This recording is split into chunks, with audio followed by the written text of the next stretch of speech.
বৃন্দা দেবী, বৃন্দা দেবীকে রাধারানী পাঠিয়েছে যে জানে বৃন্দে ওই গহন কারণে আমার গোবিন্দ কেমন আছে, কেমন আছে খোঁজ নিয়ে আই, এসে আমাকে বল। আর হ্যাঁ, তোকে এই যে যাওয়ার সময় আমি তোর হাতে একটা এই যে মালা গেঁথেছি না, এটা কিসের মালা জানিস? এটা চম্পক ফুলের মালা। এই চম্পকের মালা ওই বনমাঝে গিয়ে আমার বধুর গলে পরাইয়া দিবে। আর এই যে গজমতি হার, আমার এই গলার গজমতি হারটা আমি তোরে দিলাম। কেন জানিস? যদি আমার বধুর খবর আনতে পারিস, চম্পকের মালাখানি আমার বধুর গলায় পরাইয়া দিতে পারিস, তাহলে আমার এই গলার গজমতি হারটা তোর হাতে দিলাম, আমি আর নেব না। মানে এটা হলো উপহার স্বরূপ। তখন আমার রাধারানীকে বৃন্দা দেবী বলছে, রাধে রে, ওরে রাধে, তোর গলায় যে মালা শোভা পাই, ওই গজমতি, গজমতির মালা, গজমতির হার, ওই মালা কি আমার গলায় সাজে। তাই রাধে, ওই গজমতির হারের আমার কোনো লাভে নাই, ওই গজমতির হার আমায় চাই না। তবে হ্যাঁ, যদি তোর বধুর সংবাদ এনে দিতে পারি, তাহলে ওই গজটা আমায় লাগবে না।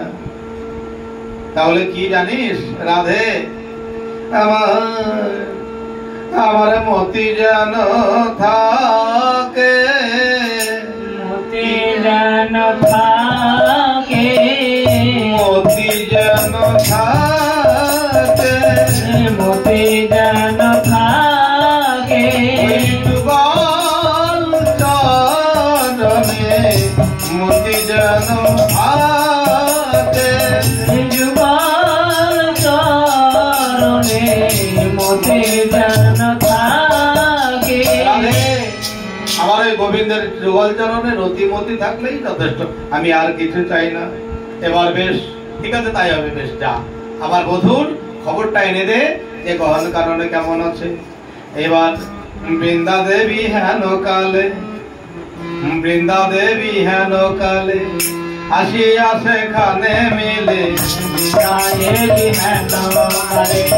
আসিয়া সেখানে মিলে, বৃন্দা দেবী হেন কালে আসিয়া সেখানে মিলে, দেবী হেন কালে আসিয়া সেখানে মিলে, চম্পকের মালা করে করি, চম্পকের মালা করে করি, চম্পকের মালা করে করি, চম্পকের মালা করে করি।